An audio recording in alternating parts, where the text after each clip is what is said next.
e vamos trabalhar. Pois bem, turma, então, dando sequência no nosso material, nós vamos aí com a aula de número 7, que é a aula referente à metodologia, né, da pesquisa sociológica sobre o direito. Então, aqui, na verdade, a gente vai dar uma olhada acerca de como essa sociologia... Boa noite, Gabriela. Como que essa sociologia aplicada ao direito, ela se desenvolve com relação ao método, né? No sentido de como o conhecimento da sociologia aplicada ao direito e do próprio direito, não é? É construído atualmente. Pois bem, então a gente começa aí o nosso estudo com um conceito de método propriamente dito, né? Então, claro que esse é um conceito genérico que se aplica para qualquer outra área, tá? É mais uma análise da terminologia mesmo. Então, no material que foi disponibilizado para vocês,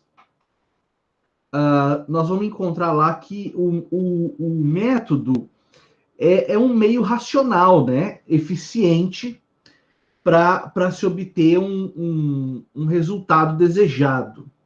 Então, é um caminho que se percorre, né? Se estabelece primeiro um objetivo e, a partir daí, um caminho que é colocado no sentido de passos, etapas, não é, de uma atividade para se chegar a esse resultado. Isso, claro, é aplicado para todas as áreas da vida, né? E tudo aquilo que nós vamos fazer tem um método, né? Tudo. Então, é o conjunto, né, dos meios, dos recursos, dos instrumentos e das atividades que são organizadas para determinada finalidade, tá? Tá aqui, né? No caso científico, lógico, né? Para que uma ciência ela possa realizar o seu objeto. Inclusive, essa é uma discussão interessante, não é? Que você vai encontrar em algumas áreas do conhecimento, especialmente algumas áreas relacionadas a ciências auxiliares do direito, por assim dizer. Por exemplo, quando eu fiz a minha dissertação de mestrado, eu fiz um estudo acerca de uma área do conhecimento que é chamada de vitimologia, que é o estudo da vítima, né? Da sua interação com o criminoso e da sua interação com o fenômeno criminal, né? Criminológico em geral. E daí isso é um estudo que eu faço desde 2011, na verdade. Até antes um pouco, porque foi o tema do meu TCC e depois da minha dissertação de mestrado. Então, a grande discussão que se coloca no aspecto do metodológico, antes mesmo de entrar no mérito, né, da vitimologia, é a seguinte: é uma discussão que, em certa medida, já está até superada, mas a discussão que se colocava ali nos anos 70 até os anos 90, mais ou menos, era se a vitimologia era uma ciência autônoma ou se ela era uma área dentro da criminologia. Então, nesses estudos, a gente descobre, né, você passa a perceber, que para que uma ciência seja considerada uma ciência autônoma, ela precisa ter um método próprio e um objeto próprio, né? Então, eu defendi lá no meu trabalho que é uma ciência autônoma. A vitimologia é uma ciência. Ela, por si só, deve ser considerada uma ciência, né? Por quê? Porque ela tem um objeto próprio, que é estudar a vítima e a sua interação com o crime, né? Por exemplo, a influência da vítima no fenômeno do crime, as consequências que a vítima sofre, né, no fenômeno do crime. E eu foquei mais o trabalho nas consequências que a vítima sofre, né, especialmente, e nas possíveis reparações que o Estado pode promover em relação à vítima, né?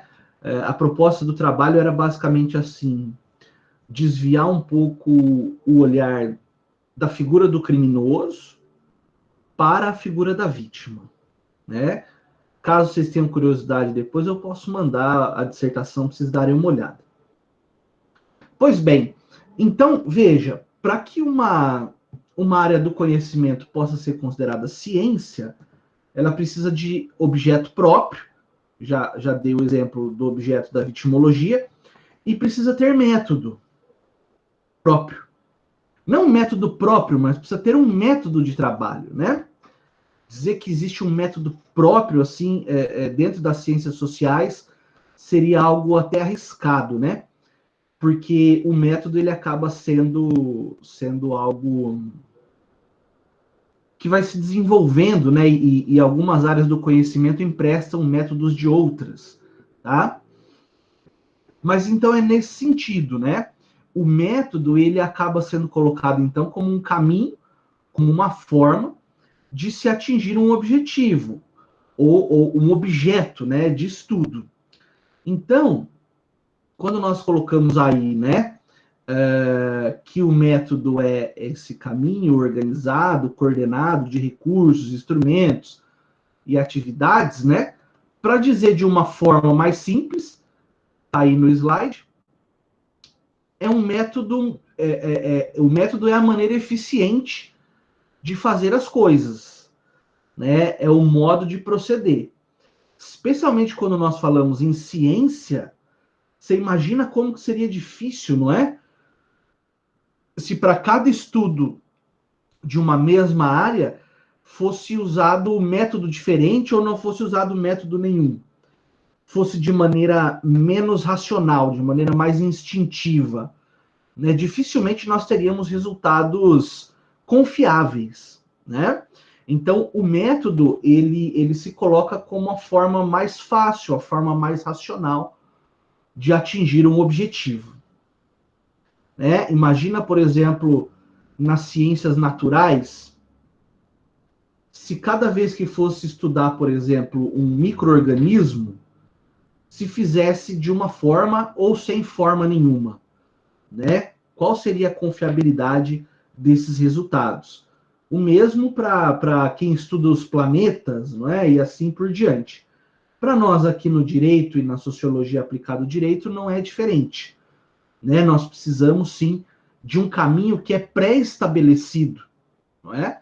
Para se chegar a um resultado. É claro que o método pode variar conforme o resultado que eu busco, mas sempre haverá um caminho trilhado para chegar a determinado resultado. Então é um modo racional, né? Tá aí, ó, no material, um modo racional de proceder, né? Reunião dos meios que se empregam nas ciências para achar a verdade. Olha que interessante. Para achar a verdade, não é? Claro que não é uma verdade ideológica, não é uma verdade individual, mas uma verdade científica, tá? É o que se busca. Não só na área do direito, mas na área da ciência em geral, tá? Busca-se aí, então, descobrir uma verdade, ou seja, um resultado que seja irrefutável, um resultado que seja aceito, né? Comprovar as teorias, sim. Primeiro a gente faz a hipótese, né, sobre o objeto e depois vai testando essa hipótese até chegar a uma resposta. Exatamente. E daí se colocou um debate que, na minha opinião, é inócuo, né? Não tem validade nenhuma, mas eu vou compartilhar com vocês para que saibam, né? Que é esse debate sobre o uso do termo, da palavra método. Deve ser usado método ou deve ser usado processo? Né? Tá aqui, ó. existe essa discussão em torno da utilização entre método ou processo. Alguns dizem o seguinte: como é um encadeamento de atos, uma sequência de atos, deveria ser chamado de processo, sob a alegação de que a palavra método estaria já até ultrapassada. Olha, eu sinceramente acho que esse tipo de debate não interessa muito em termos acadêmicos, né? Porque o importante é que se siga um roteiro de atividades, de condutas, para que a gente possa chegar a essa verdade científica, tá? Eu me recordo agora que, salvo engano, se alguém conhece mais a fundo e eu estiver falando bobagem, por favor, me corrija. Mas, por exemplo, no campo da enfermagem, né, salvo engano, lá eles usam o termo conduta. Né? Quer dizer, o paciente chega com uma parada respiratória, existe uma determinada conduta, na verdade é um método, né? É uma sequência de atos para salvar a vida do sujeito que está com parada respiratória, cardiorrespiratória. Ou chega outro com fratura, e assim por diante. Então, veja que a terminologia pouco importa, o que interessa é a obediência ao método, né? Ou a sequência de atos, para que possa, então, o resultado ser válido cientificamente. Né? Tudo ok até aqui, turma? Podemos dar sequência?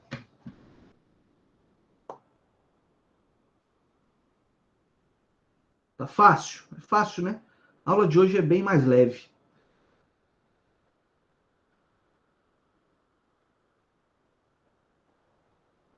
Beleza, então tá bom. Vamos adiante. Aí pode colocar a pergunta, né? Qual que é a importância do método? Ora, a importância do método nós podemos dizer sem medo de errarmos que ele tá aí na tela, né? Indispensável. Indispensável para o desenvolvimento da atividade. Qualquer atividade que se propõe a alcançar um objetivo. E o doutrinador aí, ele vai mais a fundo, né? Ele diz que desde aquele objetivo mais simples até o mais complexo. Ele trouxe como exemplo serviços de casa, né? Até peço perdão aí pela expressão dona de casa, né? Acho que é algo que está até um tanto quanto ultrapassado, né? Desculpa, mas é o que está lá na doutrina, né? Perdão. Mas desde os serviços domésticos, sejam eles realizados pelo marido, pela esposa, acho que isso pouco importa, né? O que interessa aqui é a atividade em si, não quem realiza. Se não houver o mínimo de método, ou seja, o mínimo de conhecimento, o mínimo de prática naquilo, essa atividade provavelmente será uma atividade um pouco mais trabalhosa, né? Como ele colocou aqui, acabam se revelando um tanto quanto deficientes, tá? Isso é por óbvio até, né? O exemplo que ele trouxe é um exemplo corriqueiro do dia a dia, comezinho, né? Um exemplo simples, mas se você pegar uma pessoa que não tem experiência mesmo, que não sabe desenvolver essas tarefas, essa pessoa vai sofrer um pouco mais para realizá-las com êxito, né? Um outro exemplo, a esse eu acho mais condizente, né? Que é o estudante que não tem método para os estudos, tá? O que acontece? Isso, o próprio professor Pierluigi Piazzi, né? Falecido professor. Tá cortando. Tá travando, professor.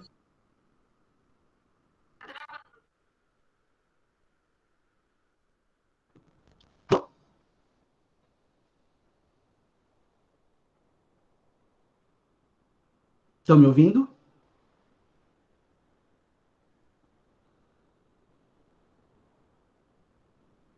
Voltou. Voltou? Ótimo. Então vamos lá. Então eu dizia o exemplo aí da doutrina, não é? A respeito do estudante. Que o estudante sem método, ele não vai ter resultados satisfatórios.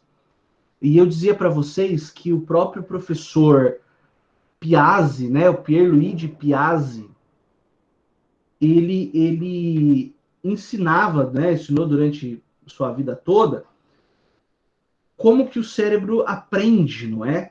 Quais são as técnicas que nós usamos para que o cérebro possa aprender com qualidade. Depois dei uma pesquisada no YouTube, se tiverem curiosidade, tem várias palestras dele, ele é muito bacana, ele é muito didático. E ele dizia o seguinte, o estudante que estuda na madrugada antes da prova, ou naquela meia hora antes da prova, ele até pode efetivamente tirar a nota 10 na aula, na prova. Porque ele tem, por exemplo, uma memória de curto prazo muito boa. Né? Então ele estuda na madrugada e até o meio-dia do outro dia, ou se a prova foi de manhã, ou um pouquinho antes, ele acaba passando então na prova. Só que a retenção desse. Já vou te responder, Marina. Só que a retenção desse conteúdo acaba sendo muito breve, não é? E depois se perde. Diferente daquele aluno que vinha estudando diariamente a matéria, construindo, não é, a matéria diariamente ou semanalmente, então ele chega na véspera da prova, ele não precisa perder a madrugada estudando, porque ele já sabe o conteúdo, né? Então ele faz uma revisão, vai para a prova e tira a nota. Pode ser que ele não tire 10, mas a retenção do conteúdo dele a longo prazo é muito maior, né? Então, por isso que eu já disse para vocês em sala, né? Em outras ocasiões, se não disse, digo agora. O estudo tem que ser diário, tá? Não precisa estudar tudo, toda a matéria, todo dia, mas um pouquinho por dia é essencial, tá? Então, veja, o estudante que faz esse estudo diário, com um cronograma das matérias que ele vai estudar, do quanto ele vai estudar, ele tem método de estudo. E ele certamente terá um aproveitamento maior do que aquele estudante que faz sem método e geralmente faz na véspera, né? Tá? Eu sei que é difícil a carreira de estudante, eu chamo de carreira, né? Que é uma ocupação que nós temos. Eu sei que é difícil, às vezes a agenda não dá, a gente também trabalha, tem N outros afazeres, né? Mas seria bacana achar na agenda aí pelo menos uma hora por dia, ou meia hora que seja. Meia hora é melhor do que 0 hora, né? De estudo, tá? A pergunta, a gente não ia falar sobre o Foucault? Então, sobre o Foucault, eu achei melhor não falar, porque ele não tem uma abordagem direta do direito, sabe? Tal qual foi com Pierre Bourdieu, com Boaventura Souza Santos e com Niklas Luhmann. Então, achei por bem deixar o Foucault aí como conhecimento para vocês, mas sem falar em sala e sem cobrar em prova. Tá? O Foucault é muito bacana, ele ensina muitas coisas, mas para esse fim específico de entender essa correlação entre as duas disciplinas, ele não dedicou muito estudo dele a essa pesquisa, tá? Beleza, mas obrigado por ter lembrado, viu? Então, a importância do método tá aí, não é? Importantíssimo para que a gente possa desenvolver bem tudo aquilo que nós formos fazer, né? Tá? A gente poderia ficar dando exemplos aqui o resto da noite de atividades que precisam de método, mas acredito que já entendemos, né? Então, ó, a sociologia jurídica não teria condições, não é, de realizar seus objetivos sem desenvolver as suas atividades de forma metódica. E agora nós passamos a falar do método propriamente dito, tá bom? Então, o método da sociologia jurídica, como em outras disciplinas, como no próprio direito ou na própria sociologia geral, ele se divide em 3 operações, né? Operações de metodológicas, tá? Só uma pergunta, vocês não estão tendo metodologia do trabalho científico agora, não, né? Nessa Olha, grade. nem sabia dessa proeza, viu? É, é o seguinte, é uma matéria que vocês vão ter então um pouquinho mais para frente. Só para dar um último exemplo, né?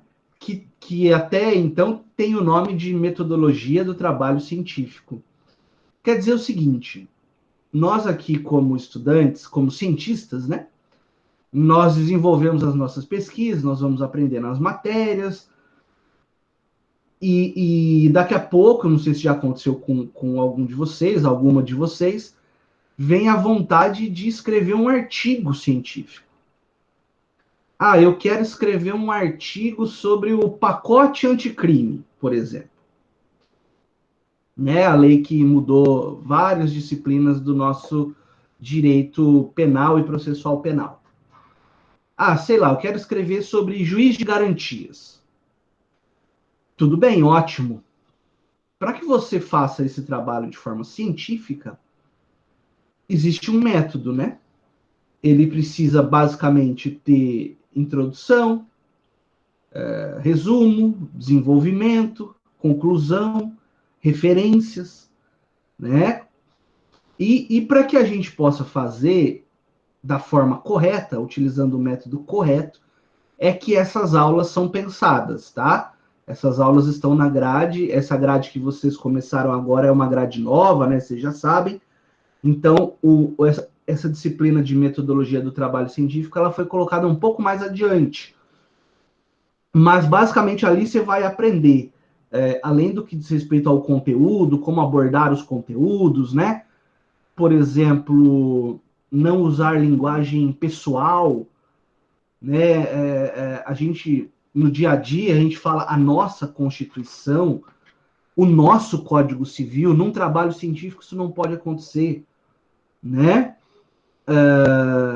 Aquilo que eu falei das gírias, aí você vai aprender que o título tem que ter a fonte tal, tamanho, número tal, espaçamento tal, porque isso existe uma normatização, que é chamada de normas da ABNT, né, Associação Brasileira de Normas Técnicas. Então, lá, ainda que você não queira fazer nenhum artigo durante a tua trajetória acadêmica, o TCC é obrigatório, né, o trabalho de conclusão de curso. E você precisa fazer o TCC de acordo com essas normas que são ensinadas. Então, esse é mais um exemplo prático de como, claro que só pode ser prático, né, professor?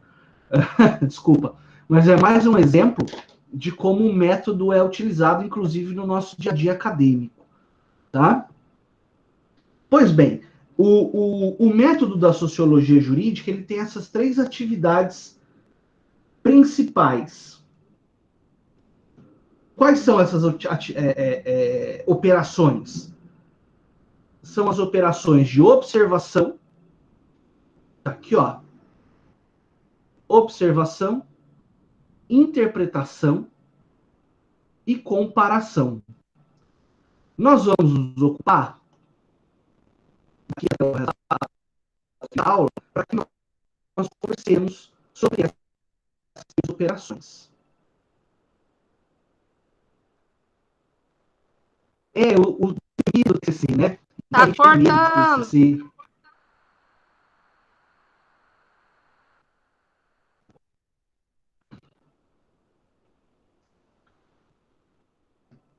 Voltou? Acho que sim. Voltamos? Tá. O pessoal,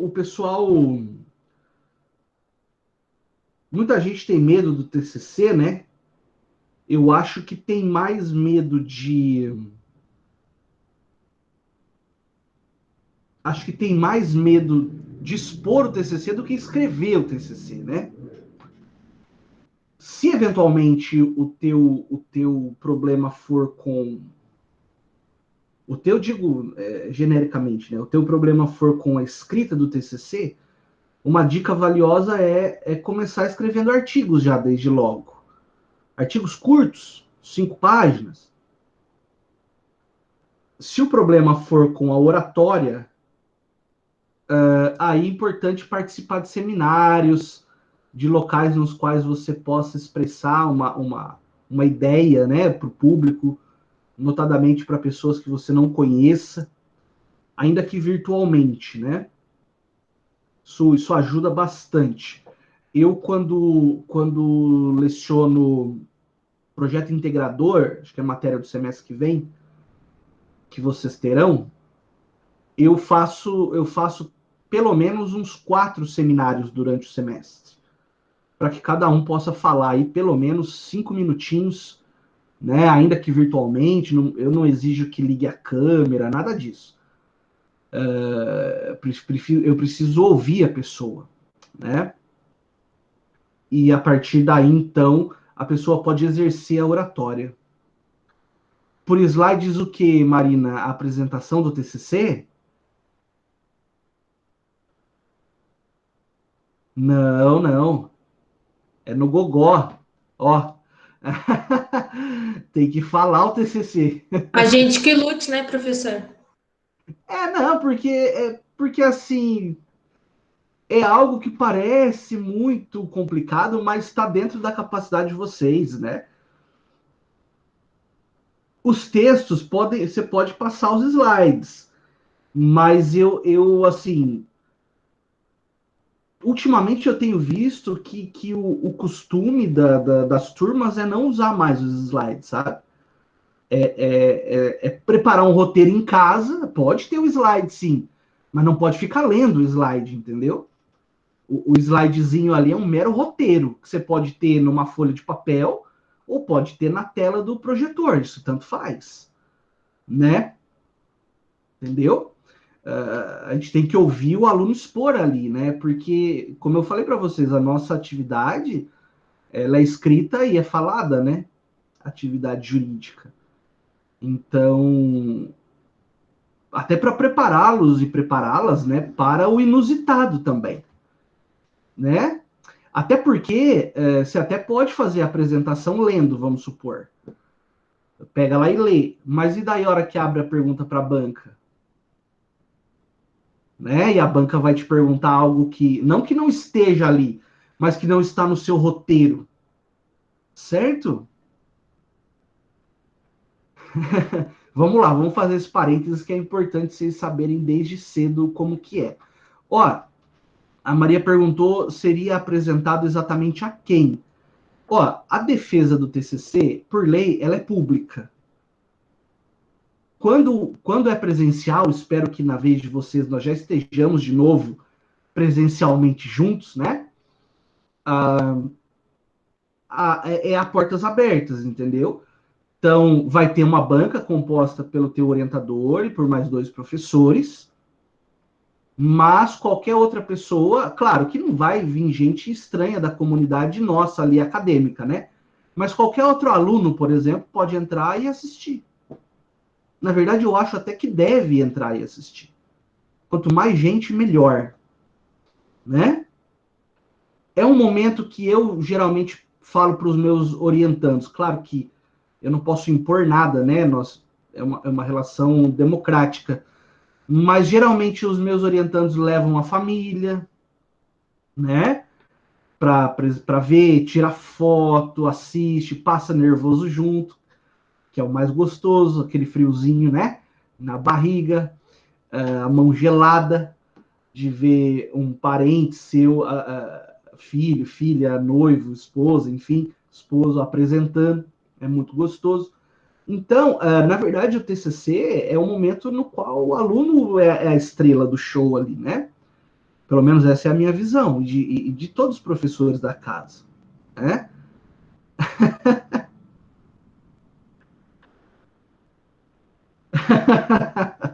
Não, mas até lá, ó, é assim.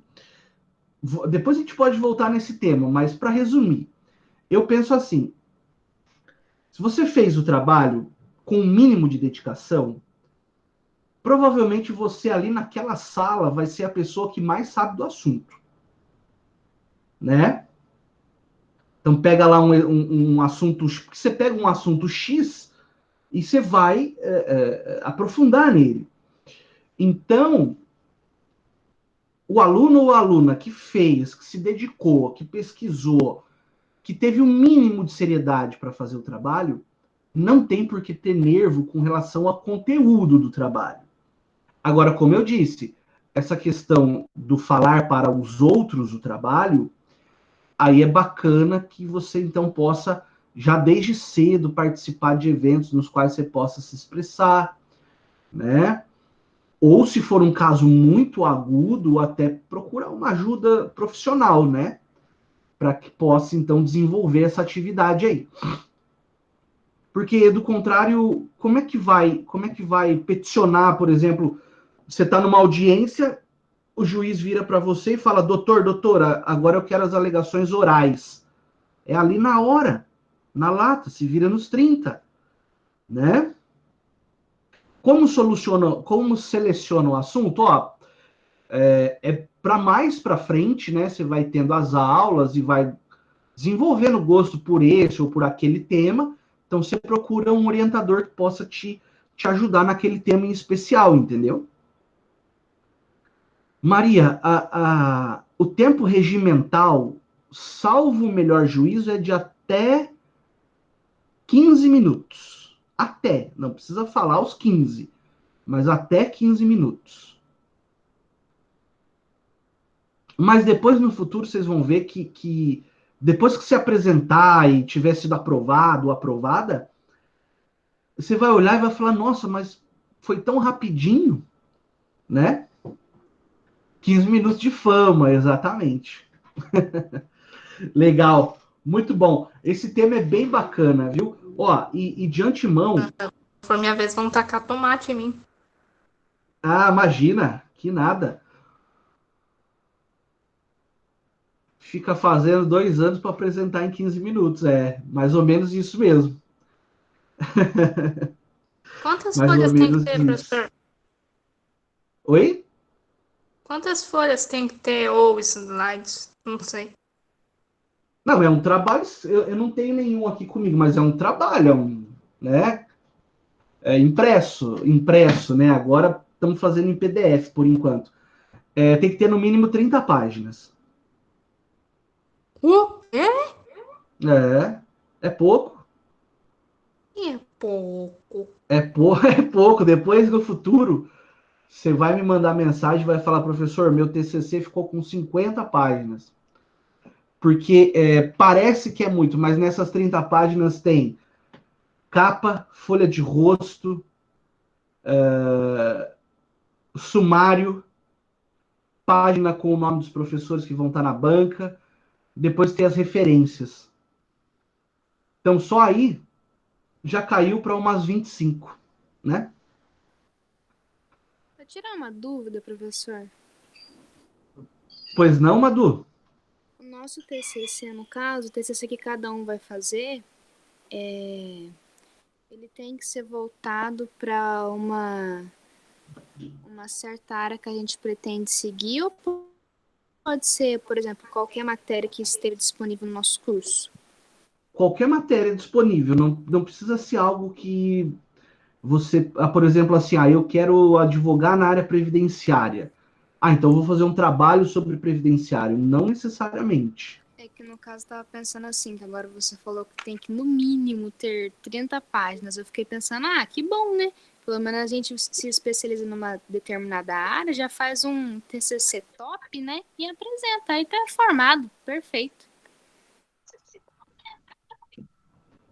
Então, Eu, por exemplo, escolhi na época que eu estava cursando a graduação, escrever sobre vitimologia, que é um assunto que nem se comenta muito no direito penal brasileiro, sabe? Não que eu quis ser snob, né? Ah, mas você também é esperto, né? Mas mas é um assunto que se discute muito na Europa e nos Estados Unidos. Não que eu quis ser chique, mas é que eu acho que o tema é tão relevante que quanto mais gente falando sobre isso no Brasil, melhor. Claro, eu sei do meu lugar na fila do pão, entendeu? É lá no final, né? Enquanto cientista. Mas a partir desse TCC, depois eu extraí artigos e publiquei em revistas, publiquei na internet, né? Então isso acabou ajudando um pouco a dar visualização e sem falsa modéstia, apesar de ser leonino, mas depois eu pesquisei há um tempo atrás o meu nome na internet e eu vi que o meu artigo foi citado até em decisões judiciais, entendeu? E isso, pô, te enche de orgulho, né? Você fala, pô, legal, tô contribuindo um pouquinho, que seja para o Aí você já debate. não é mais o último na fila do pão, lembre-se. Talvez o penúltimo agora, né? E depois eu levei esse tema para minha dissertação de mestrado, que daí a minha dissertação acho que eu entreguei com 300 e poucas páginas, né? Professor, Oi, desculpa interromper, é que minha internet eu consegui arrumar ela agora só. Que parte que você tá?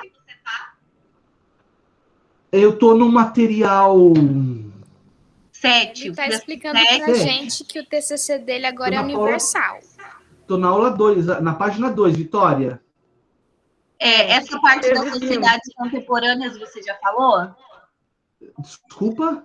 Essa parte das sociedades contemporâneas você já falou? Não. Nós vamos tá. começar agora o método da observação. Então, a vou gente estava seguir a só partir fazendo daí. Isso, a gente estava fazendo um bate-bola aí a respeito do TCC. Tá bom. Só para quebrar o gelo.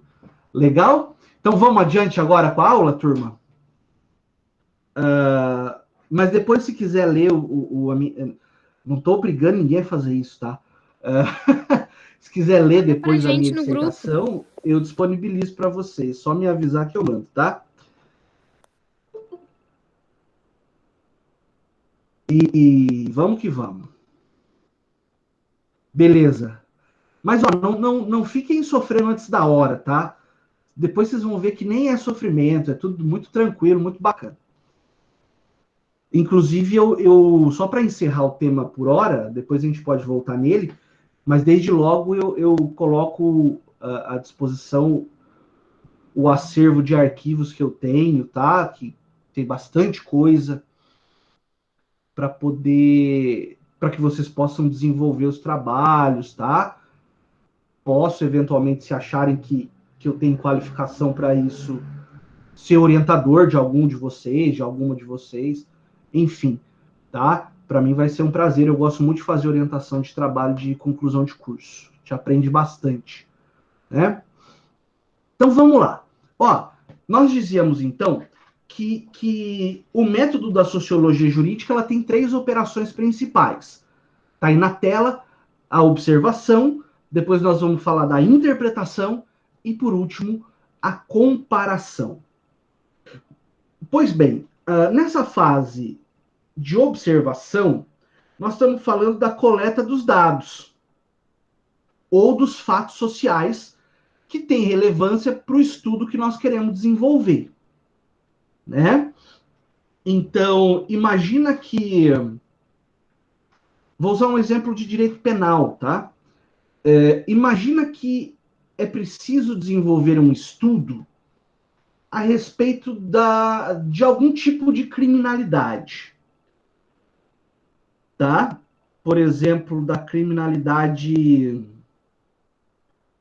da ocorrência de furtos em determinada região, ou em determinada cidade, ou em determinado estado, ou de homicídios, né?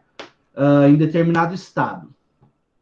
Então, nós precisamos buscar dados correlatos a esse tipo de acontecimento.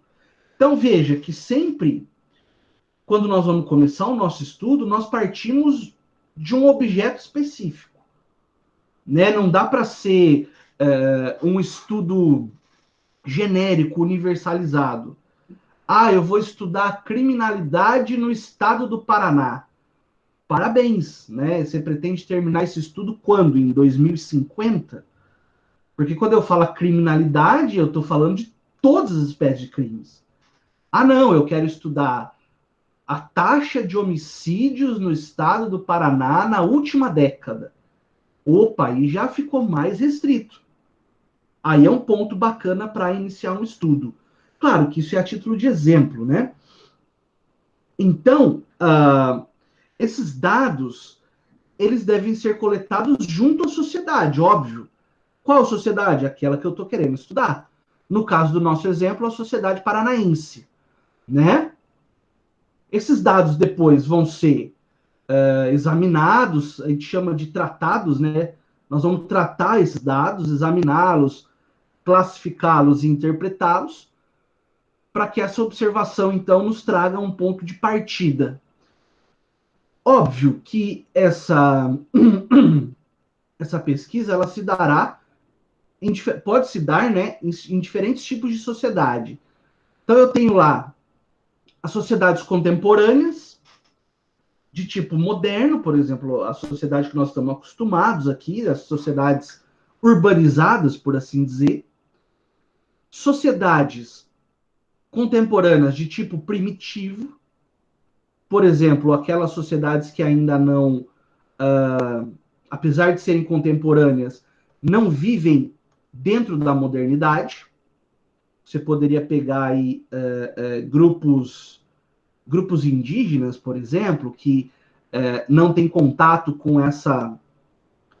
com isso que nós chamamos de modernidade, não é, com a tecnologia e tudo mais, que ainda vivem do mesmo modo tradicional. Claro que elas são contemporâneas, porque elas existem hoje.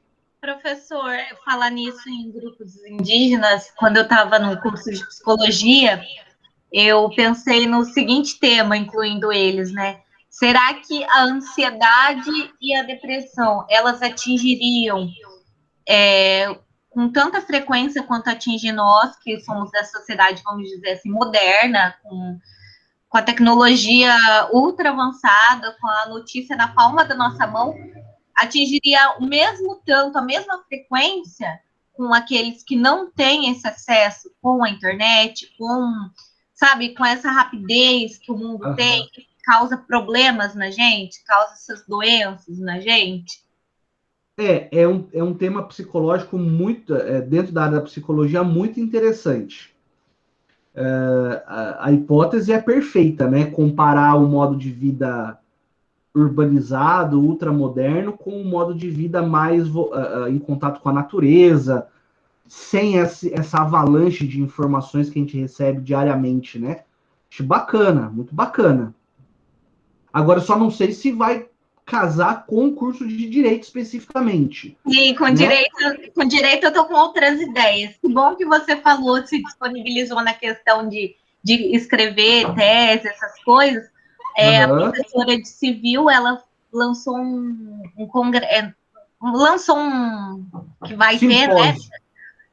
Para inscrição, né? Você acha muito cedo a gente tá querendo se inscrever? De forma nenhuma. Eu acho que a hora é agora. Quanto antes, melhor. E caso você precise de algum auxílio, pode contar comigo. Obrigada, professora. Eu vou analisar os temas aqui certinho, daí eu converso com você no particular, no WhatsApp. Mas maravilha. Obrigada. Que isso, disponha. Pois bem, então nós temos essas sociedades, não é? Contemporâneas do tipo moderno, contemporâneas de tipo primitivo, e olha que interessante, né? Sociedades desaparecidas. É possível fazer pesquisa também com relação a sociedades que sequer existem mais. Ora, vocês estão estudando antropologia do direito, salvo engano, professora Angélica, e lá aborda-se, não é, o direito da sociedade romana, antiga, o direito na sociedade antiga, O que mais tem audito?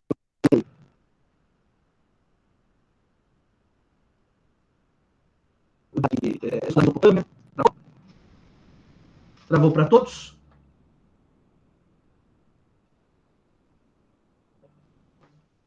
Tá. Hora que voltar, me avisem, por favor.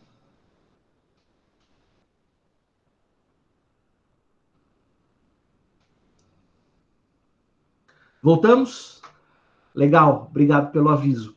Então, eu dizia que quando a gente fala dessas sociedades desaparecidas, né, são justamente desses povos que já deixaram de existir, que, por exemplo, vocês abordam nas aulas de antropologia e história do direito, né? Egito Antigo, Mesopotâmia, Grécia Antiga, Roma Antiga e assim sucessivamente. Tá? Então, também é possível, sim, fazer esse tipo de pesquisa com sociedades que já não existem mais. Por exemplo, os hebreus antigos, né? E assim por diante. Pois bem, dentro dessa ideia de coletar, né, os dados, nós temos aí algumas técnicas, né? Algumas técnicas. Métodos dentro do método, né? Por assim dizer. Então, quando nós estamos na coleta de dados, nós podemos usar, por exemplo, o inquérito, o método estatístico, entre outros. Eu destaquei esses dois, tá? Tá aqui, ó, o inquérito. Essa palavra, para vocês, é familiar, né? O inquérito. Sim ou não? Sim. Todo mundo já ouviu em algum momento da vida falar do inquérito, não é? Inclusive, hoje está na mídia, nos jornais de todo o Brasil, a instalação da CPI, Comissão Parlamentar de Inquérito. Mas, assim, a atividade do inquérito, e isso, vamos lá, vou dar uma explicação rápida para a gente entender, Jorge. Inquérito vem da palavra inquirir, né? Inquirir quer dizer, basicamente, assim, buscar respostas, né? Buscar respostas. Então, eu tenho um inquérito policial, por exemplo.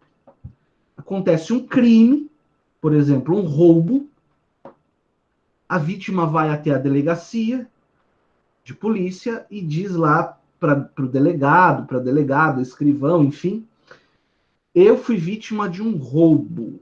Faz o boletim de ocorrência, né? Primeiro documento lá é o boletim de ocorrência.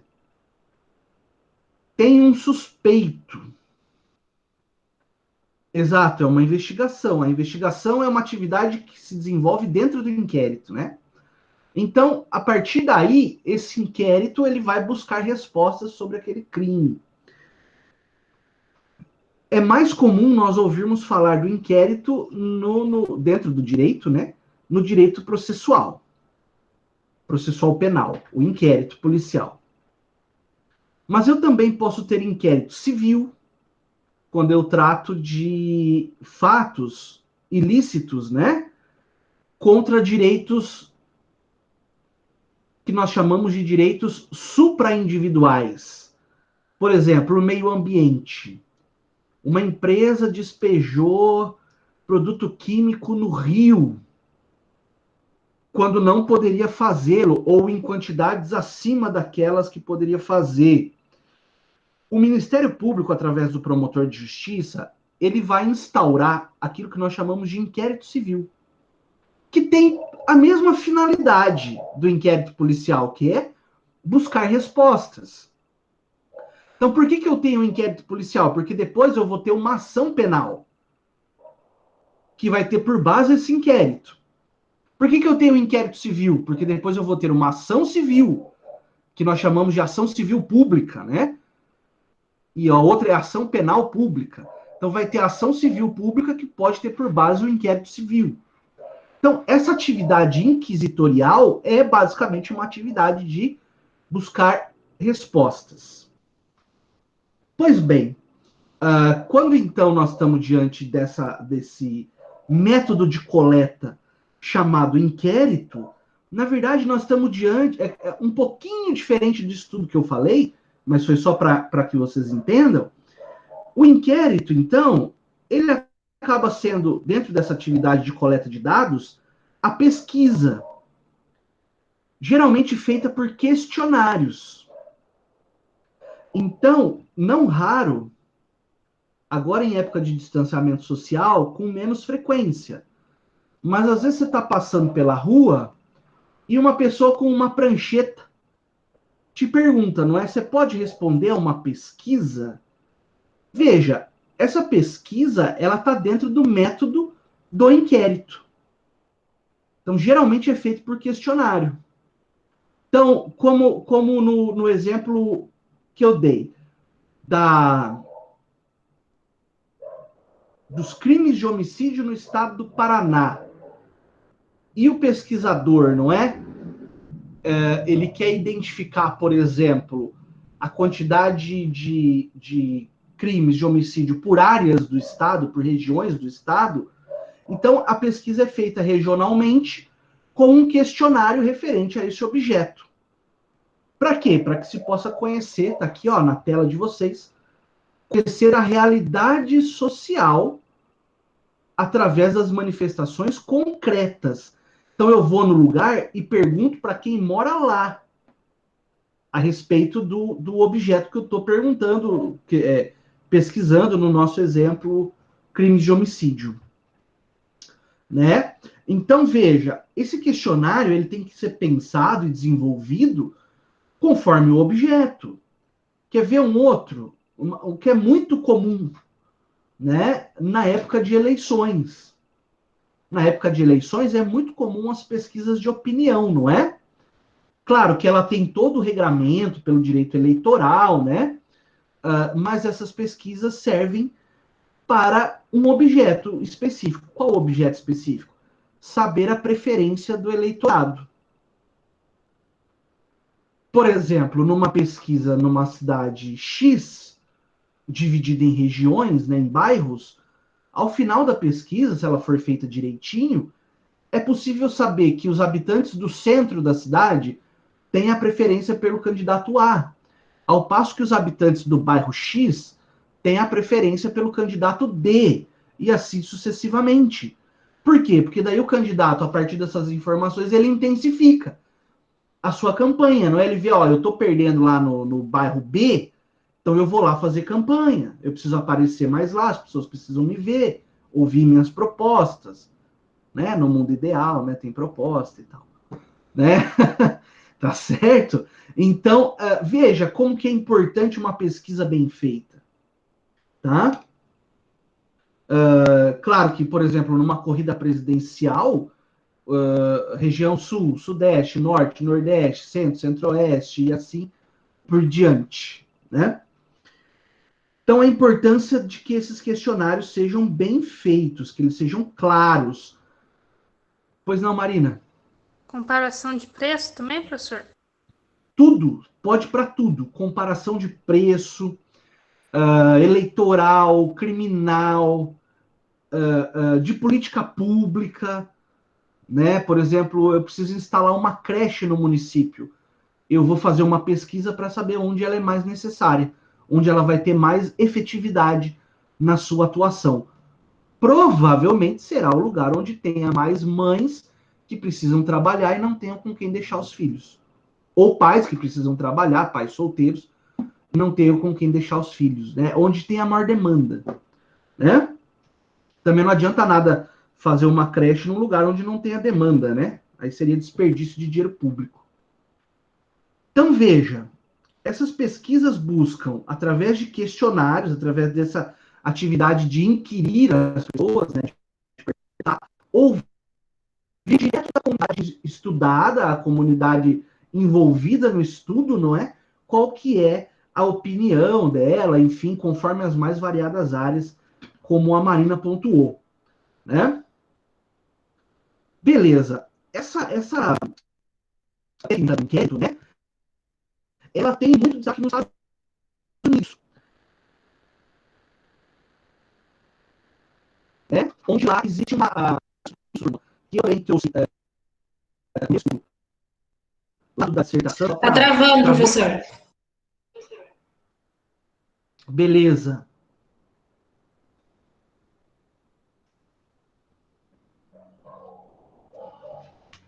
Voltamos?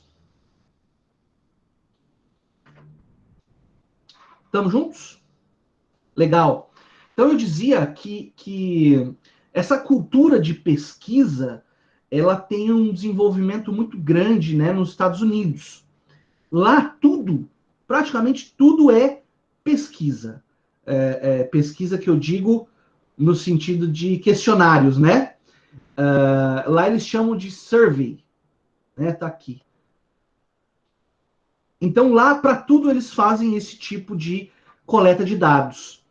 E por isso que eu usei também na minha dissertação de mestrado algumas obras oriundas desse país, né, norte-americano, dos Estados Unidos, porque lá os dados eles são colhidos com muita frequência, que existe uma cultura desse tipo de questionário, e os dados são sempre muito atualizados. Aqui no Brasil ainda existe campo para desenvolver mais, não é, essa cultura das pesquisas, tá? Então a gente colocou aqui para todos os fins, né? Ó, publicidade, literatura, cinema, ciência, esporte, política, poderia colocar preço, enfim, outras áreas todas que você pode questionar as pessoas a respeito da opinião delas, tá? A ideia de opinião pública, que nós vamos aprofundar depois em outras aulas, tá? Por quê? Porque esses inquéritos permanentes, eles trazem dados mais atualizados e dados mais confiáveis, né? Não adianta eu fazer uma pesquisa sobre criminalidade, crimes contra a vida no Paraná em 2006, aí depois eu vou fazer uma outra pesquisa em 2015. Olha a distância, né? Como é que nós vamos poder pensar uma política pública para combater a criminalidade se os últimos dados que nós estamos trabalhando são de 2006, por exemplo? Né? Você vê, por exemplo, dados do Departamento Penitenciário Nacional, famoso DEPEN. Muita gente escreve sobre o sistema carcerário brasileiro, né? E daí o que acontece? A hora que você vai lá no site oficial buscar as informações são de 2 anos atrás. Quer dizer, existe um lapso temporal onde muita coisa pode ter acontecido, concorda? E esses dados eles se tornam menos confiáveis.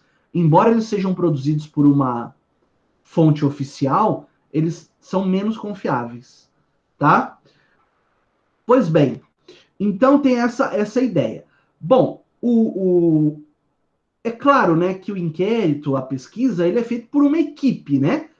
Eu preciso de várias pessoas no campo, como pesquisadores, efetivamente conversando com as pessoas e perguntando, e geralmente essas pessoas são supervisionadas por um especialista, que é alguém que tenha um conhecimento um pouco mais aprofundado, ou muito mais aprofundado, a respeito da técnica. E aí, é claro que quando eu vou criar o questionário e aplicar o questionário, eu preciso levar em conta o que eu vou perguntar com relação ao objeto que eu estou estudando, como eu vou perguntar, geralmente é da maneira mais clara possível, né? Clara e direta. E para quem eu vou perguntar? Né? Não adianta nada eu querer saber sobre a construção de uma creche no bairro X e fazer pergunta a respeito desse tema no centro da cidade. São realidades diferentes dentro de um mesmo município, não é?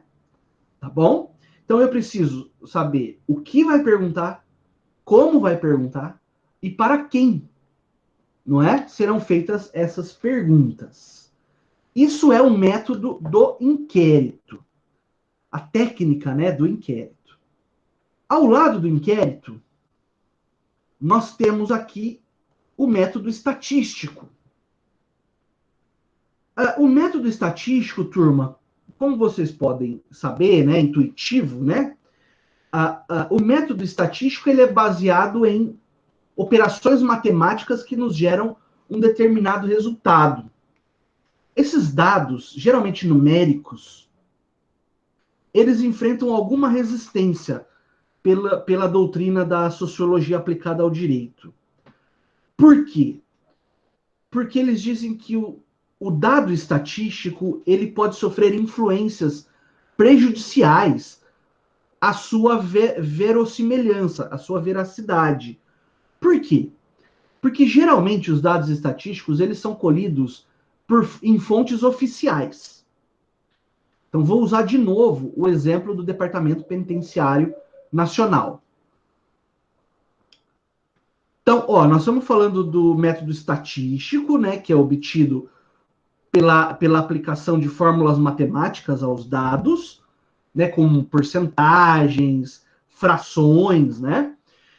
Só que a crítica que se faz, Maria e turma, é que esses dados eles são buscados geralmente nas fontes oficiais, fontes ligadas ao Estado. E aqui eu estou colocando a crítica que a doutrina coloca, tá? Estou só replicando. Então, o que a doutrina diz? Que esses dados eles podem ser manipulados. Tá? Pode ser, em tese, que esses dados nunca correspondam à realidade dos fatos. Por exemplo, eu quero saber o número de suicídios no sistema carcerário brasileiro. Quem tem esses dados? O departamento que cuida do sistema carcerário, que é o departamento penitenciário. O que a doutrina diz é o seguinte: pode ser que se maquie, que se esconda, que se fabrique números, por exemplo, para diminuir o número de casos. Né? E daí o que acontece? Por quê? Porque se constata que está havendo muitos suicídios no sistema carcerário, além daqueles que são esperados, que uma fração sempre é esperada, né? Mas está muito além, é natural que vá se buscar os responsáveis por isso. Né? Onde está a omissão? Quem é o responsável pela omissão ou pela ação? E as pessoas, e o próprio Estado, no sentido de se autoproteger, ele pode vir a maquiar dados. Boa pergunta. Então, o método estatístico não é confiável? Veja, embora ele tenha algumas inconsistências, ele pode ser utilizado, por exemplo, em conjunto com o método da pesquisa. Né? Aí ajuda, né? Como uma espécie de método complementar, ou até como um método autônomo, mas sempre levando-se em consideração que haverá possíveis distorções nos dados. O que acontece é que muitas dessas informações nós não vamos ter onde buscar, além dessas fontes oficiais, entendeu? Então é melhor ter uma fonte oficial, ainda que passível de incongruência, do que não ter fonte nenhuma, né? É o que se diz. É o que se diz. Porque algumas pessoas, né? O próprio escritor Ariano Suassuna, ele falava, né, nas palestras dele, que a estatística é a pior mentira de todas, né? Tem a mentira deslavada e a estatística, né? Então, tem toda essa atuação do Estado, né, Marina? Exatamente. Mas assim, é importante que nós já saibamos de antemão dessa defasagem de dados. Às vezes os dados não são nem alterados, às vezes os dados estão só atrasados, né? É importante levar em consideração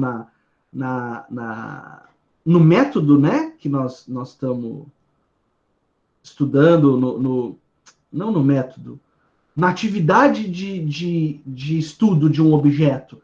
É importante levar em consideração que pode haver essa defasagem dos dados.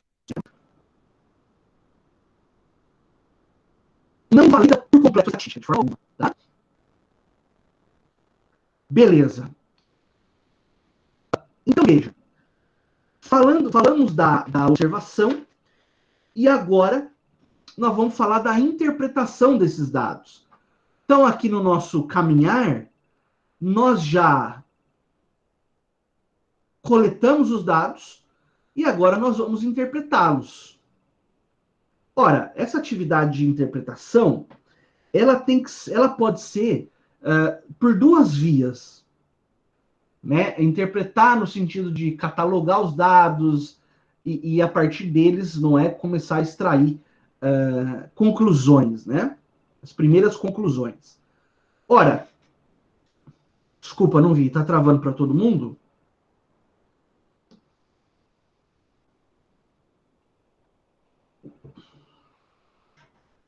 Podemos continuar? Voltou? Maravilha. Valeu. Então, veja, quando eu falo aí de extrair essas primeiras conclusões, eu posso partir de duas técnicas, né? Uma técnica dedutiva, né? Deixa eu colocar aqui na tela para vocês. Opa, perdão. Vou colocar aqui na tela. Uma técnica dedutiva. Tá aqui, ó. O que é o dedutivo? É do todo para a parte, né? O que vale para o geral, vale para o particular. Eu faço uma dedução. Que se em geral acontece tal coisa, num caso particular também acontecerá. E eu tenho o método indutivo, ou a indução, que é o contrário. Do particular para o geral. Então, se no caso específico de homicídio aconteceu assim, provavelmente em todos os demais casos de homicídios também acontecerá.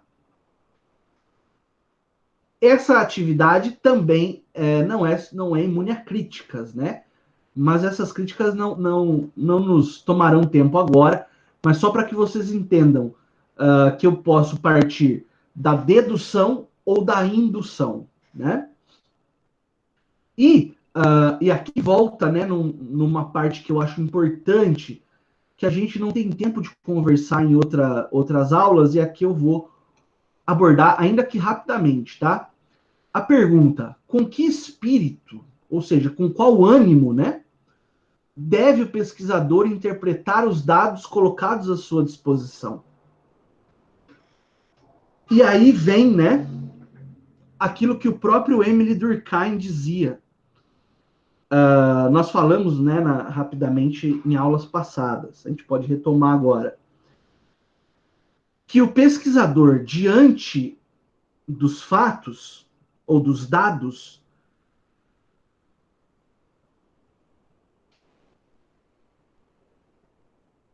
daí em um teria teoria sem exceções, e no outro as exceções seriam tidas como geral. Em certa medida, sim. Você acaba generalizando a exceção, não é?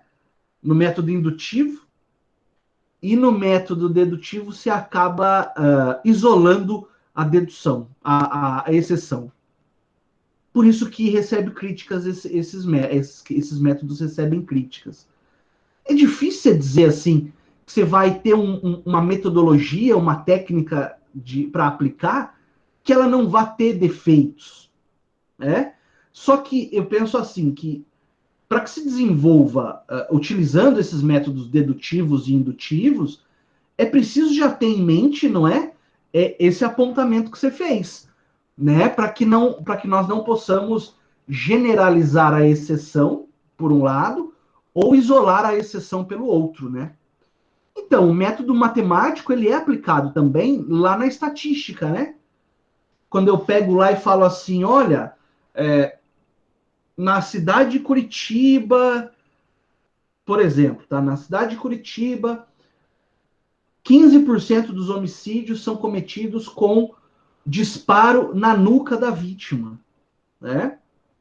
Então, eu estou usando a matemática, sim. Dentro daqueles dados gerais do homicídio, eu vou separando tantos por cento por disparo de arma de fogo, tantos por cento por tiro na nuca, que indica execução, tantos por cento facada, né? E assim por diante. Mas é claro que a matemática ajuda demais, demais. Até porque depois vê os gráficos, né? Para ajudar a identificar. Legal. Então, o Emile Durkheim dizia o seguinte: é preciso considerar os fatos como coisas. Lembra que eu falei para vocês na aula sobre Durkheim que o fato social para o Durkheim, ou para o sociólogo, para o estudante de sociologia, tem que ser a mesma coisa que é uma pedra para um geólogo. Uma coisa. Uma coisa. Né? Coisa no que sentido? São realidades que estão fora das ideias. Ou seja, eu preciso analisar os fatos sociais de modo objetivo. Do modo que a coisa é. Não como ela deveria ser, porque isso aí entra no campo da subjetividade, da ideologia, que não interessa para uma pesquisa sociológica com características de ciência, efetivamente. Né? Na verdade, o sujeito tem que olhar o objeto de longe, de fora, né? E não se deixar contaminar pelo objeto e nem ele próprio contaminar o objeto com seus ideais do que é certo. Professor, posso falar? Claro. Eu não lembro qual o autor, se foi o Marx ou qual, mas eu acho que ele fala uma hora que, por exemplo, você bater numa mesa, você tem consciência que a mesa é dura, tal, e que é feita de madeira ou vidro, mas não necessariamente. Lá eu esqueci o resto. Ele explica lá. Entendi. Essa relação com o mundo concreto, né? Você precisa, no exemplo da mesa, né? Quando você toca a mesa, quando você sente a mesa, você está nessa realidade ontológica das coisas que são. Quando você idealiza a mesa, talvez a mesa perfeita para determinada atividade, aí você já está olhando essa mesa sob um aspecto ideal, não é? Quase que platônico, né? Como deveria ser. Então, aqui, quando nós estamos interpretando os dados que nós coletamos, interpretando, né? Eu falei interpretando, desculpa. E isso a gente vê na realidade da física, você vê com os sentidos, com os 5 sentidos. Na realidade ideal, você vê uma projeção daquilo que poderia ou deveria ser, né? Não necessariamente com os sentidos. Muito bom, isso mesmo. Então, quando o pesquisador recebe esses dados coletados e vai fazer a sua interpretação, ele deve fazer despido, ou seja, afastando, abandonando os seus preconceitos, as suas pré-noções, e encarar aquilo de forma mais isenta possível. Durkheim usa, inclusive, a palavra neutro. A pesquisadora tem que ser neutro, tem que ser neutra. Não trazer para o objeto da pesquisa as suas pré-noções, os seus preconceitos. Né? Preconceitos, não estou dizendo de preconceito, mas os preconceitos, as ideias, a ideia de mundo, né? O conhecimento de mundo que alguém possui. Isso tudo para quê? Para afastar o subjetivismo. Nós precisamos que a análise seja objetiva, tanto quanto possível. E aí, né? Para auxiliar nessa atividade, vem aqui a ideia desse autor alemão, Levi. Peço mil desculpas, vou pronunciar como escreve. Acredito que seja Levi Brill, né? Ou Brill, enfim. Alguns princípios que Você vai estudar.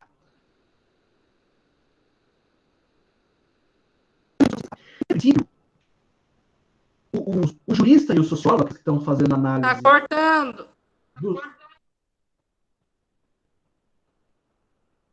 Vê se voltou, por favor.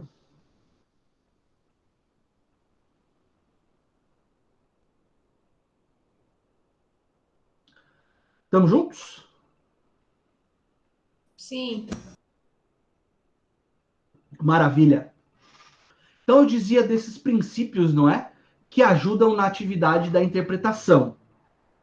O primeiro deles quer dizer o quê? Que o estudioso, seja ele sociólogo, seja ele jurista, tem que dirigir a atenção para o fato como norma de conduta. O que quer dizer isso, não é? Como norma de conduta. Quer dizer, você tem que esquecer, num primeiro momento, a priori, né? Num primeiro momento, essa ideia de que nós estamos falando de fatos individuais, de fatos até mesmo anedóticos, né? Estriônicos, enfim. Mas nós estamos falando aqui, na verdade, e para resumir esse item 1, entender que o fato deve ser levado em consideração em conjunto com normas de conduta. Num segundo passo, e aqui interessante demais, né? Interessa que eu não devo me preocupar, enquanto pesquisador, com o momento em que o fato aconteceu, cronologicamente falando, mas sim a partir do momento em que esse fato começou a gerar efeitos sociais. Beleza, Júlia? Combinado.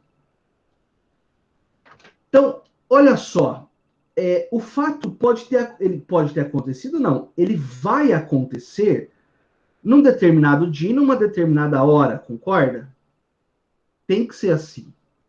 Mas a partir de quando esse fato, ou esse conjunto de fatos, vai passar a exercer influência na sociedade?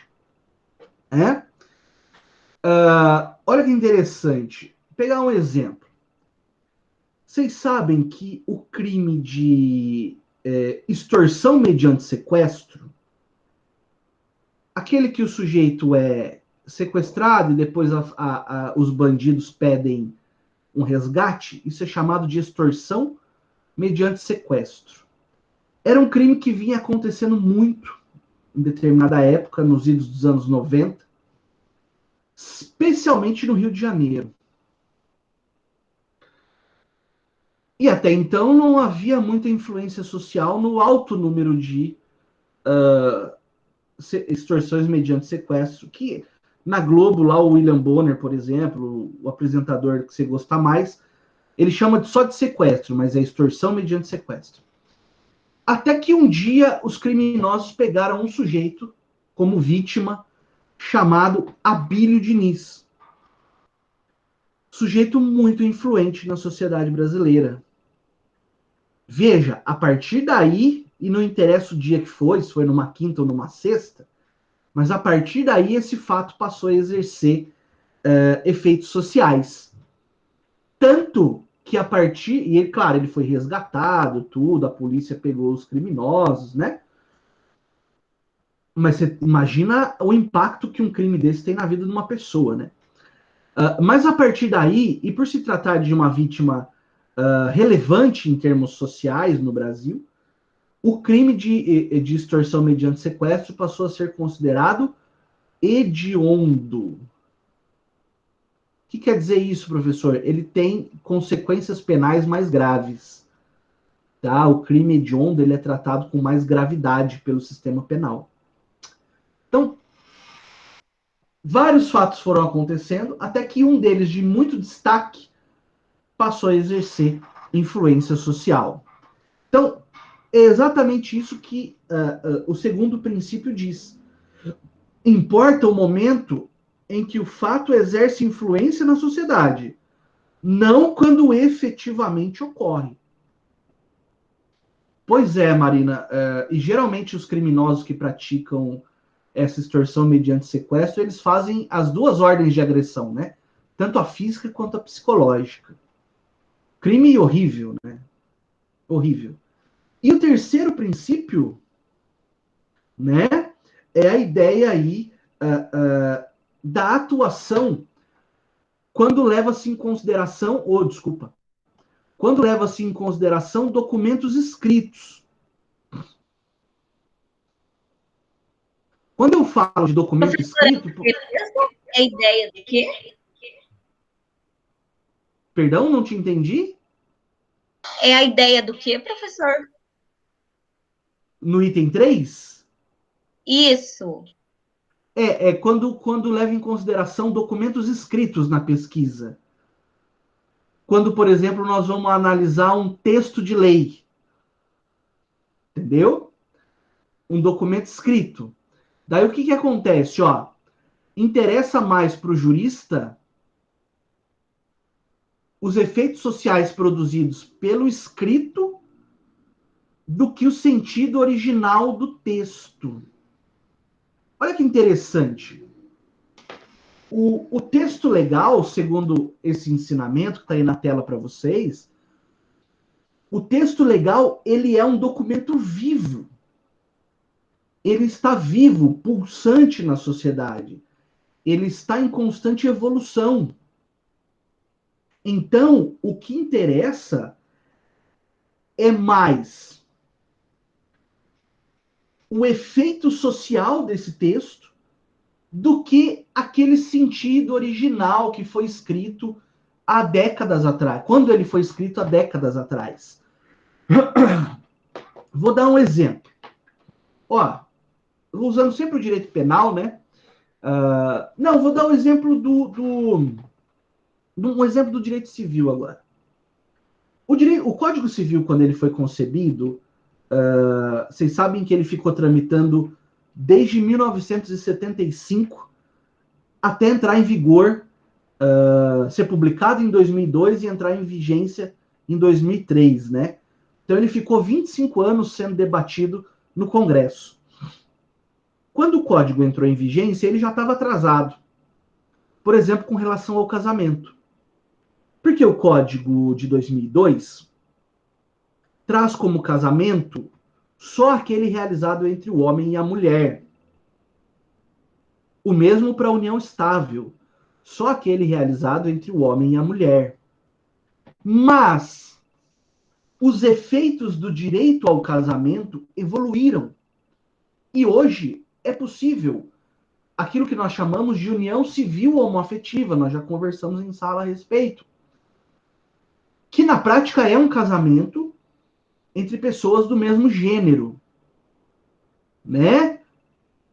Até porque todo mundo tem o direito à felicidade, o direito de casar, de constituir família, isso nós não podemos criar barreira de forma alguma, né?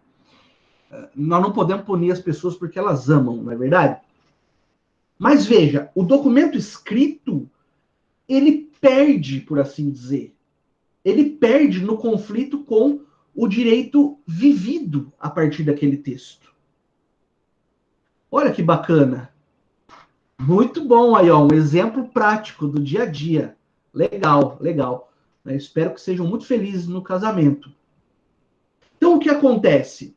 Esse documento escrito do Código Civil, ele foi derrotado por uma evolução do próprio direito. Não é? O que seria adequado, na minha modesta opinião? Que esses artigos do Código Civil fossem alterados, tirando essa expressão restritiva homem e mulher, né?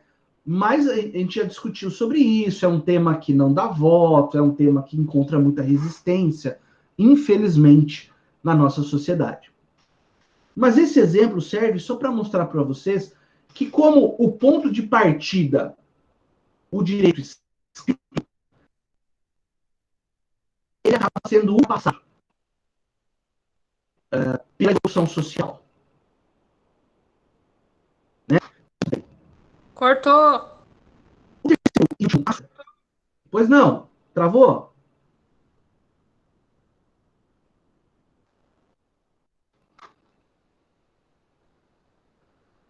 Nossa, hoje já tá ruim demais, hein?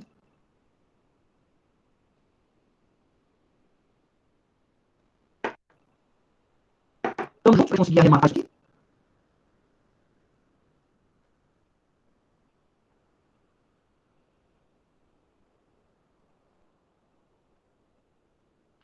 Hora que voltar, por favor, me avisem, tá?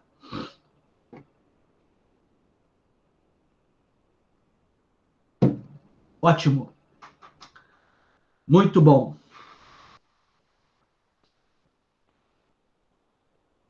Não conseguiu entender o item 1 e 2. Ó, quando eu vou voltar nele lá, Samuel. Vamos aqui. Quando eu falo do item 1, né? Desses princípios, né? O jurista sociólogo deve dirigir sua atenção exclusivamente para os fatos jurídicos, tais como tentamos defini-los, ou seja, como normas de condutas coletivas. Significa deixar de lado a priori o que se revelar puramente descritivo, como fato individual ou anedótico. Então, olha só, quando eu vou estudar o fato jurídico do homicídio, né?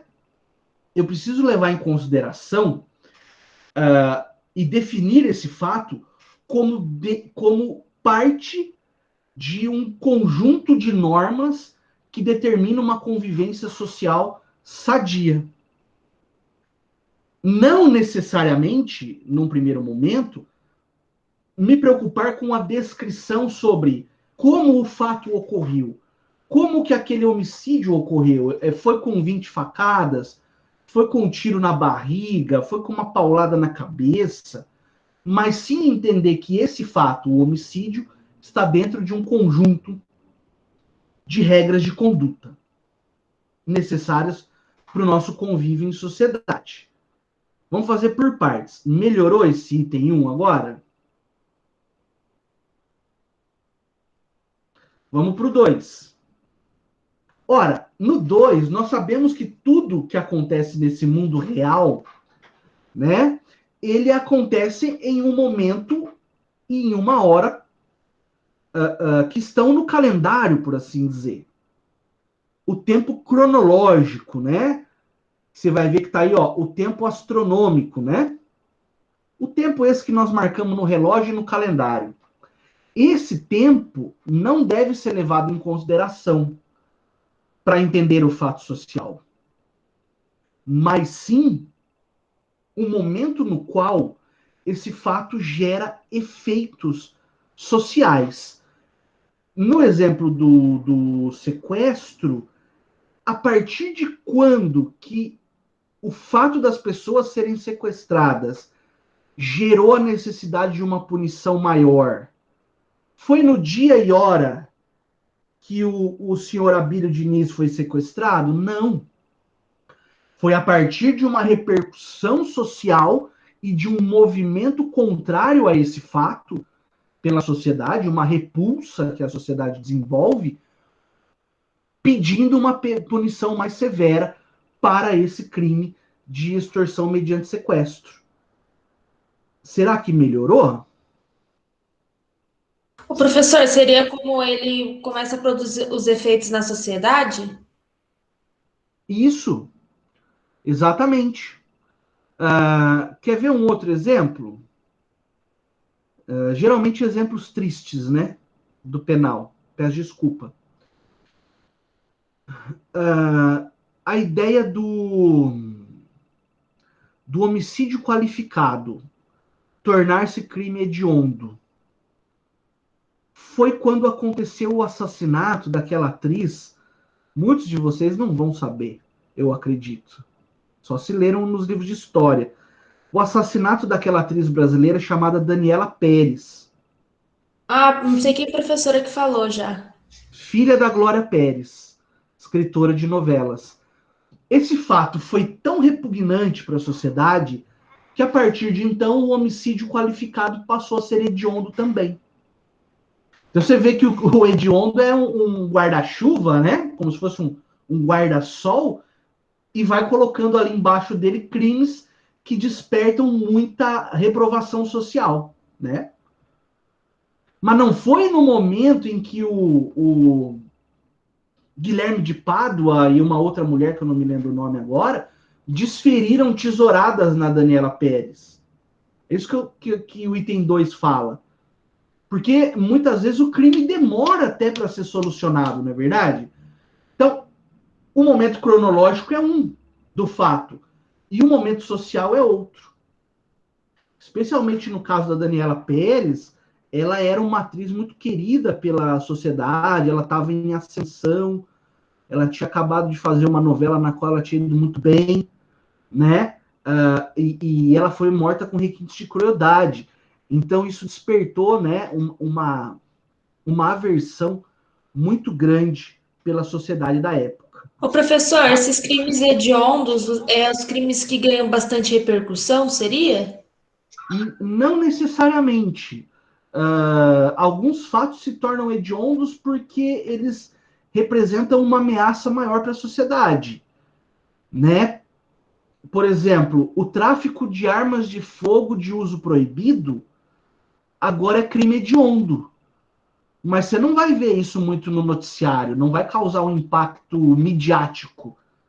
Mas a agressão à sociedade é muito grande, porque essas armas geralmente têm alto poder de destruição, né? E elas não devem circular na sociedade. Então, quem trafica esse tipo de armamento agora responderá por crime hediondo a partir do pacote anticrime. Quer dizer o quê? Dizer que um crime é hediondo quer dizer que ele vai ter regras de progressão diferentes, né? Por exemplo, tem aqui na minha parede, ó, crime hediondo, ele não pode ser, não pode ter fiança. Para o sujeito progredir, tem uma fração diferente. Alguns crimes hediondos, o cara não pode pegar liberdade condicional. Então, o tratamento do criminoso é um pouco diferente do crime comum. Tá? Mas não necessariamente é hediondo porque dá manchete. Não existe essa relação. Embora aconteça às vezes. Legal? Ó, o último passo, então, para a gente encerrar, eu tenho mais 5 minutinhos com vocês. O último passo para a gente encerrar o nosso método, depois da observação e da interpretação, é a comparação. Comparação do quê? Das conclusões que nós obtivemos na fase de interpretação. A comparação é muito fácil, né? Nós estamos, bom, o que é comparar, né, rapidamente? Eu examino duas coisas e vejo se elas são semelhantes, se elas são diferentes ou se elas têm alguma relação. Isso é comparar na vida, não é? Comparar. Eu quero comprar um carro, mas eu estou em dúvida entre o carro A e o carro B. Eu vou comparar os dois e ver quem me traz mais vantagem. Ou eu vou comparar uma situação com outra e ver que elas não têm relação nenhuma. Pois não, Marina? Ou que nem investigação, caso criminal, professor, que daí pega, né, por exemplo, entrevista os suspeitos, né, e daí vê o que eles têm em comum, que eles têm diferente, e geralmente o que eles não falam que é a verdade, né? Exato. Tanto que às vezes a gente faz até acareação, que chama, né? Que é comparar efetivamente as versões. A fulano disse isso, você disse aquilo. Por quê? Quem que tá falando a verdade? Onde que tá o erro? Né? Onde que tá o furo das versões aí? Né? Com relação ao crime, é aquela frase antiga, né? O capeta ajuda a fazer, mas não ajuda a esconder. Não é verdade? Uma hora ou outra a verdade vem à tona. Né? Essa comparação, turma, ela pode ser feita basicamente em dois planos. Em dois planos. Olha só, tá aqui, ó. O plano vertical, também chamado plano temporal, e o plano horizontal ou espacial. Aqui nós estamos comparando dados, né? Ó, no plano vertical, eu estou dentro da mesma sociedade, só que em épocas diversas.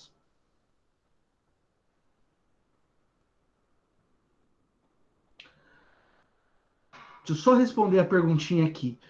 Professor, por que as pessoas que cometem crimes que acabam sendo midiáticos ficam presas no mesmo presídio em Tremembé? O presídio de Tremembé, ele acredito que ele seja só feminino, né? E é um presídio, eu não sei se tem uma justificativa específica, porque nós temos lá tem ala masculina também. Ah, legal.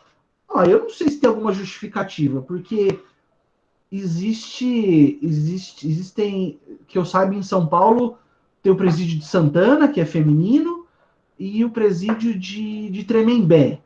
Mas eu não sei dizer por que vai para um e não vai para outro. Assim. Sinceramente, eu desconheço essa informação.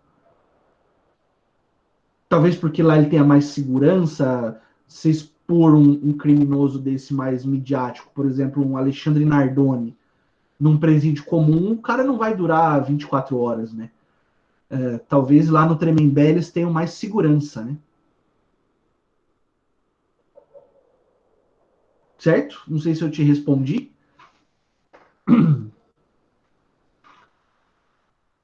Mas então eu dizia para a gente arrematar nesse último minutinho que eu tenho essa comparação vertical, que eu tenho dentro de uma mesma sociedade, eu comparo dados de épocas diferentes. Então tá aí, ó, um exemplo bem claro, ó. Se estamos estudando problemas relacionados à família brasileira, podemos comparar a família de hoje com a família da época do Império, com a época da colônia, ou com a família da época de 1930, né? Então, são dados comparados dentro de uma mesma sociedade, só que em tempos diferentes. Quando eu falo num plano horizontal, eu estou comparando resultados entre dois lugares diferentes na mesma época. Então, eu comparo, por exemplo, a criminalidade do Brasil de 2021 com a criminalidade dos Estados Unidos de 2021. É horizontal, porque eu estou em sociedades diferentes, mas estou na mesma época histórica. Tudo ok até aqui, turma? Sim, professor. Alguma dúvida? Isso, a Marina fez um comentário aqui a respeito dos presídios, né? Prisão de segurança máxima e tal. Legal, legal. Alguma dúvida, pessoal? Não, professor. Então vamos fazer a chamadinha. Eu peço desculpa que eu estou até invadindo já o horário do intervalo de vocês, tá? Fazer rapidinho aqui. Vamos que vamos. Pode responder no microfone sem problema nenhum. Eu também estou com fome. Bem observado. Margarete. Oi. Só antes de você começar a chamada, o senhor explicou toda essa aula top. Eu tô lá no comecinho sobre o TCC. Preocupadíssima. A propósito. Não, mas não precisa ficar. Vai ser tranquilo. Qual que é a tua preocupação maior agora? O tema e o tanto de aquelas páginas que o senhor falou, tipo 30 páginas mínimas. Eu falei, meu Deus do céu, gente, será que teve uma pessoa que passou dessas 30 páginas? Tenho certeza que sim, né? Sim, eu já peguei TCC com 120 páginas. Aí eu acho um pouco de exagero. Mas tem. Mas passa facinho, porque conforme você vai desenvolvendo o tema, tem muita coisa para escrever, sabe? Assim, não é por falta de conteúdo que você vai ficar sem escrever as 30 páginas, pode ter certeza. Quanto a também... isso, eu garanto. Garanto que vai ser... Você vai chegar uma hora que você vai ter que excluir ainda partes do trabalho, se você quiser fazer só 30 páginas, porque ele rende... É incrível, você começa a escrever, parece que coloca fermento, sabe? Ele vai crescendo, que é uma beleza. Pior que é mesmo. Mas se for pensar, a gente pisca, tá lá no último ano já. Exatamente. Passa muito rápido. Por isso que foi bom até a gente bater um papo sobre isso, até para eu poder me colocar à disposição de vocês. Legal. Obrigado pelo recado. Então, Margarete, Alice, Tô aqui. Andressa Ferreira. A lista aqui. Valeu. Valeu. Andressa Souza, Ferreira de Souza, Rosa de Souza, Aurélio. Presente, professor, presente. Valeu. Bianca. Não? Carmelinda. Presente. Daniel.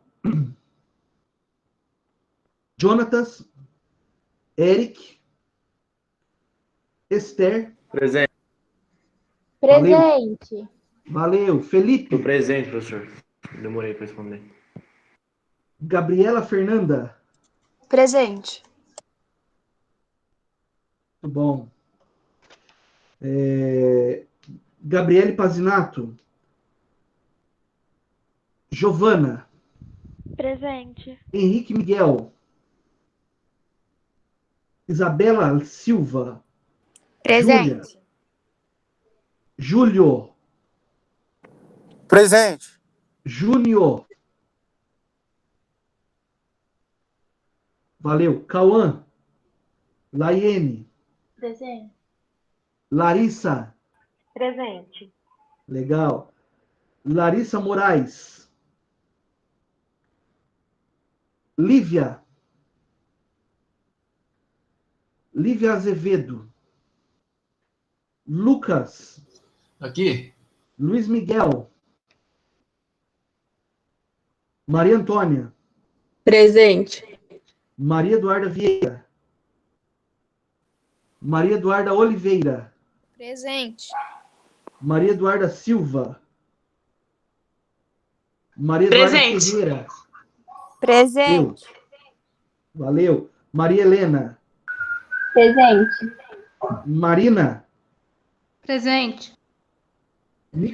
Nicolas. Obrigado. Nicolas. Paulo. Rômulo. Samuel. Tô aqui, prof. Thaís Gomes. Samuel, presente. Presente, Valeu. professor. Thaís. Beleza.